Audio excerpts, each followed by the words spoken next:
So are you kind or are you nice? I said in the last podcast about how I'm kind of suspect of people who say what they are, who go out of their way to say who they are. And a lot of times you can see this on Facebook or Instagram or wherever you can get a bio of a person.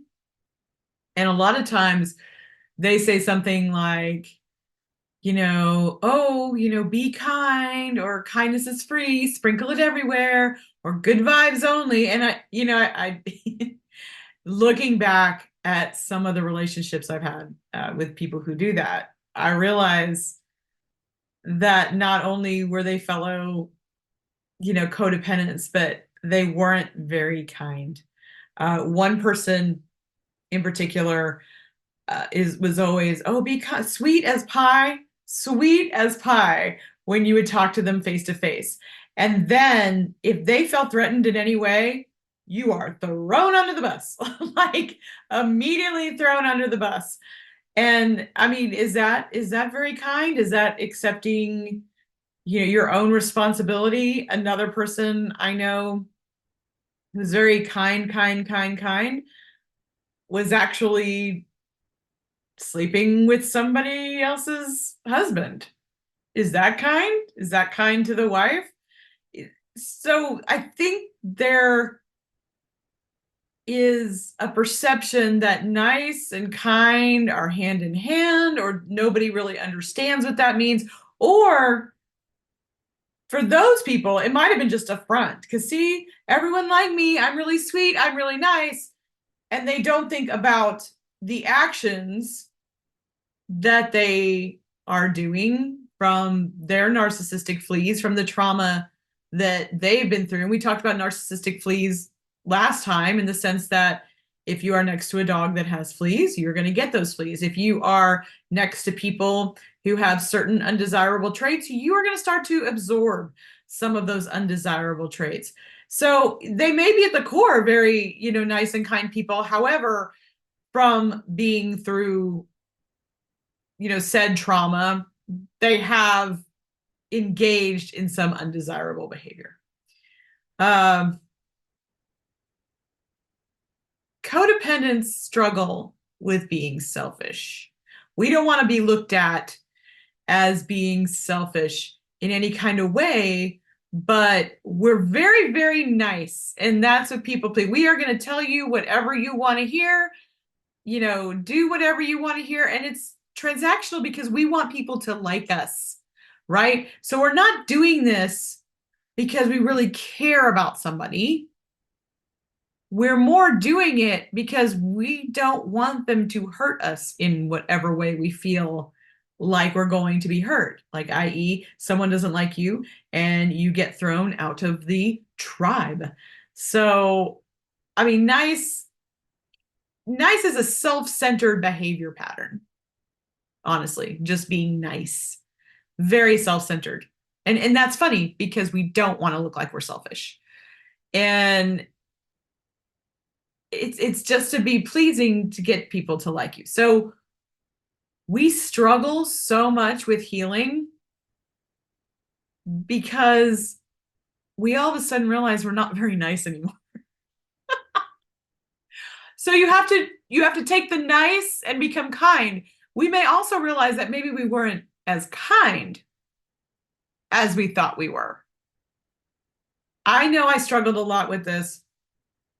I talked about it with a friend of mine who was so giving and gave things all the time. And now when I look back at this, they were inappropriately giving. They were giving because they wanted to be liked. It wasn't, and it wasn't. I'll explain in a minute what kind really is. But they were giving just so you would like them, and it would be like you would only know them for like this long. And if someone is already giving you gifts, that's a huge red flag. If they're already like showering you with gifts and praise and being all like, oh, you're so wonderful and everything. And they've only known you this long. And for those of you who are just hearing the podcast, I think I don't even, is that even an inch in my fingers? I don't even think this long is not even, that's like half an inch there. And I remember talking to her because I was on this healing journey and being concerned that I wasn't giving anymore because I was not outpouring all my energy into people who would never be filled up and never recognize, anything that I did for them. Even though deep down, and I didn't know this, I didn't understand this, but deep down I was just trying to get them to like me. I had people actually say, when it would come up in fights, because it does, you fight with these people, it's inevitable. And it would come up like, but I did all these things, and they'd be like, well, I didn't ask you to. Oh, ouch. I didn't ask you to. Well, you're right. You didn't. But it was pleasing to you, and you were nice to me while I was doing it. But you're right. You didn't ask me to do it. And that's the thing with gifts, right? And that's the thing with giving. No one asks you to do it. You just have to be careful as to why you're doing it. And that's where we have the difference between nice versus kind and how this can get totally mixed up in the codependent mindset. Because again, when you're healing, one of the things that you might be afraid of is that, you're not going to be as giving.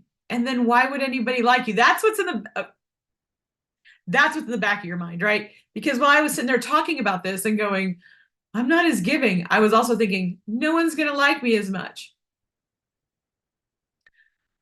So after this 8 years, I have to tell you, it's not, yes. Do I have as many friends as I did before? No. I have quality friends now. They don't expect me to pour my life out for them at every single moment. I'm there for them when it's appropriate and when they really, really need me, which, because they're not trying to suck me dry, isn't all the time. I'm not in a narcissistically abusive relationship.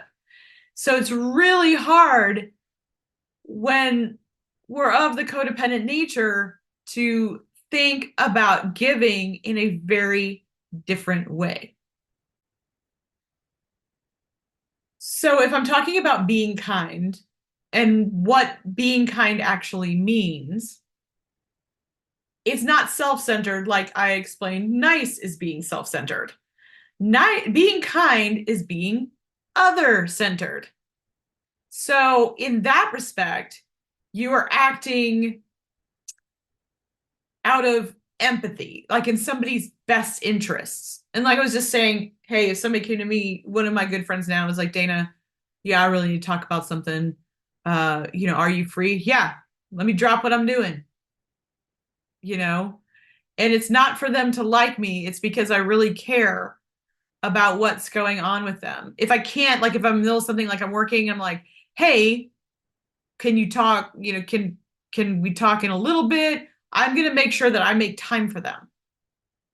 And yes, when you drop something for everybody and you're doing something appropriately kind, you are going that extra mile for them, but you're not going that extra mile for them just to get somebody to like you. You're going that extra mile for them because you care about them and you have a compassion for them and honestly care about their well-being without it being transactional. And I'm not trying to say that before, when it was a bit more transactional, we were trying to get people not to like, not like you and, trying to escape any trouble. That can be a work one. I'm not saying that you don't have some of their well-being in mind because you do care about them, but you want them so desperately to care about you. And there's something you're not feeling in that relationship that they do, because if you felt very secure in that relationship, you wouldn't be trying to get them to like you, if you see what I'm saying. When you're secure, it's not so transactional. It's not, if I do this, then you do this for me, then you care about me, and I care about you, and then becomes more of a giving appropriately, you can exist.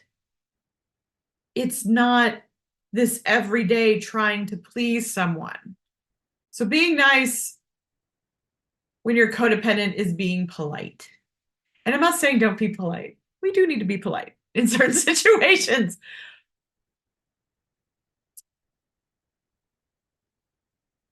But if you people please, you're placing the expectation on the person being nice so that they will respond to you in a certain way. It's a social strategy almost. And that's why you're so polite, right? If you just keep that, it goes back to, there's an instance of why I left a certain friend group. And one of my friends was not treated very kindly. And I believed her about the way that she was treated. And people around her, when she would tell her story, would be like, oh, that's just horrible. And, they'd be nice and they'd be polite. But in the end, we both lost all those friendships because no one would be kind enough to tell the person who had done the mistreating, hey, you need to stop. Everyone was just polite, and it was a social strategy so that they did not have to end up being alone and ostracized from the, here's my quotations, tribe. When you talk about things as far as a tribe or anything like that, you might as well be saying cult because you're part of the family now. Don't go outside the family. Everyone stay polite and nice, and you won't be kicked out of the family. I have to say, I kind of did my own kicking out of the family. I separated myself, and hardly anyone cared. Because I think there was that, I think people knew. I think people knew that I wasn't happy. And maybe I'm just, placing these thoughts onto them, but I think you know. But I was at a point in my healing that I could not stay seeing somebody be abused and having them say, hey, this happened, and so many people around them going, oh, we're so sorry, and then having nothing be done about it. But I get it, because again, when you're surrounded by brokenness, the only thing that matters is to keep that broken family together. Because change is scary, looking at your stuff is scary, dealing with that trauma can be scary, not having any friends can be scary. And then here I am 8 years later going, it's not scary, I wish I did it sooner. I'm like, what was I scared of? I'm happier, I'm not depressed. I used to have this meme that said something like, before you decide you're depressed, you might look around and make sure you're not just surrounded by assholes. And I'm gonna say I was surrounded by assholes because there was so much manipulation and so much people pleasing and so much smile to your face and talk behind your back that there was a lot of niceties, but there was no one being kind. I remember that I stopped a project I was working on because I was very busy. I was very busy at work, but also I realized I was the only one doing the work. And so I just said, hey, I've got a lot going on. I can't put in the energy to this project anymore. So I'm going to go ahead and kill it. And the people who were involved were like, oh, yeah, that's cool. That's cool. And I find out later that they all got together and went, let's just start our own thing and let's bring Dana down and all this stuff. And I'm like, bring me down? Bring me down from what? Like I stopped this, but that's what I mean. It's like It was very nice to my face. Oh, I totally get it. You know, everything's fine, everything's copacetic. And then this was going on behind my back. But they still wanted to remain friends with me because maybe I could give them something. Um, who knows? But I mean, if you didn't like me, stop talking to me. It's not very kind. See what I'm saying? Maybe I wasn't being kind yet. I wasn't fully healed yet. And maybe I wasn't kind to say, hey guys, I really feel like I'm doing all the work and I can't put in that work anymore. You know, if you guys want to, share more equally and we can revisit this, fine, but I'm really busy. I didn't really give them that option either. So in that way, I wasn't kind. But again, I was healing. I was, still in the middle of all that. This was very early too. This was about 2 years in to my journey where I feel like now I would have the conversation that I would be, here's how I feel. And here's what I'm thinking. And I can give it this long. And, if I feel like things are going better, great. If not, I really do have to cut this off. I just want to cut it off. And I think when you're in the early stages of healing, you might do that.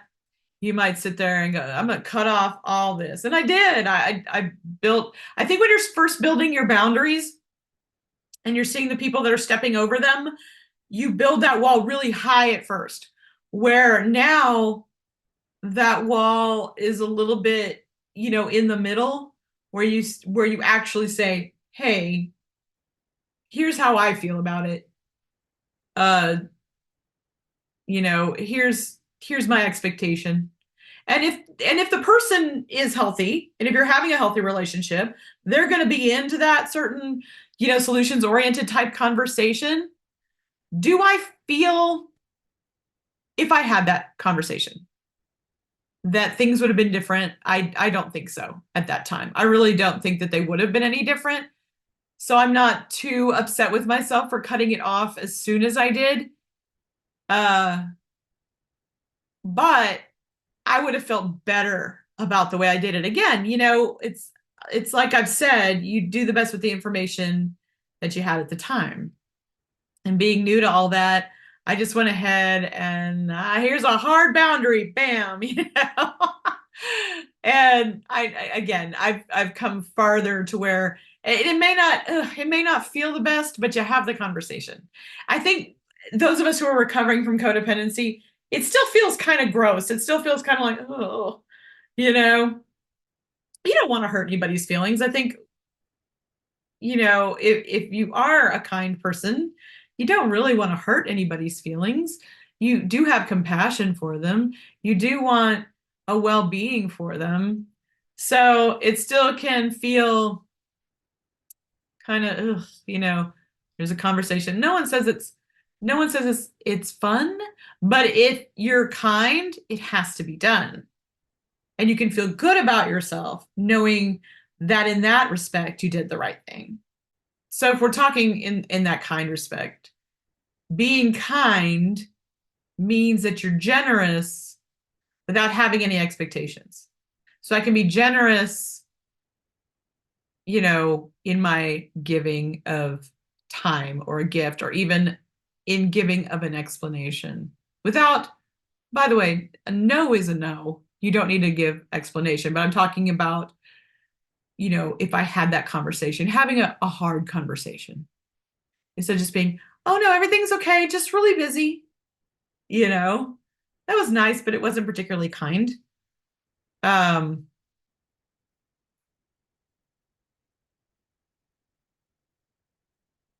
we act out of genuine concern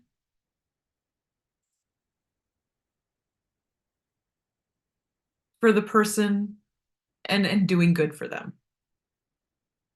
And even going back to that conversation, even if it didn't feel good, it would have been good for them to hear my perspective. So you can't get it twisted. Oh, but she said everything was fine.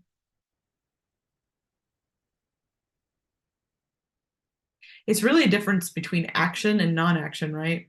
Because when you're kind, you're taking an action for the good of another person. When you're nice, you're not necessarily taking an action. You can be very like, oh yeah, everything's great. You're not making a stand. There isn't much action there. Uh, Kindness is when we go above and beyond for the good of someone else.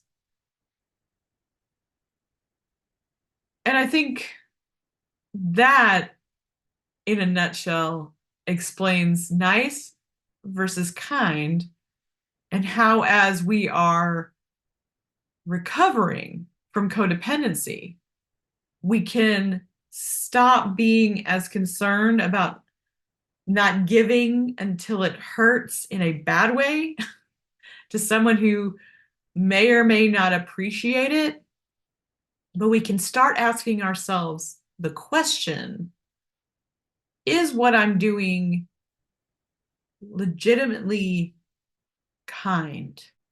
Being kind can cost us time or energy or comfort, and that's what makes it so meaningful. And again, when I say comfort, and when I said the giving until it hurts, there's a difference. Um, Comfort means I was planning on spending my evening, maybe reading a book, but instead I'm calling this friend who needs my help. Giving until it hurts is different, and it's harrowing, and it's I gave so much to this person and they still don't seem to like me and they still treat me very badly. But when it's just being nice, it can look like kindness, but it's not actually that sacrifice, of your comfort, because again, you're having a very selfish transaction. You're being nice, and while you may be giving them something, you're doing it with the thought of, this will make them like me.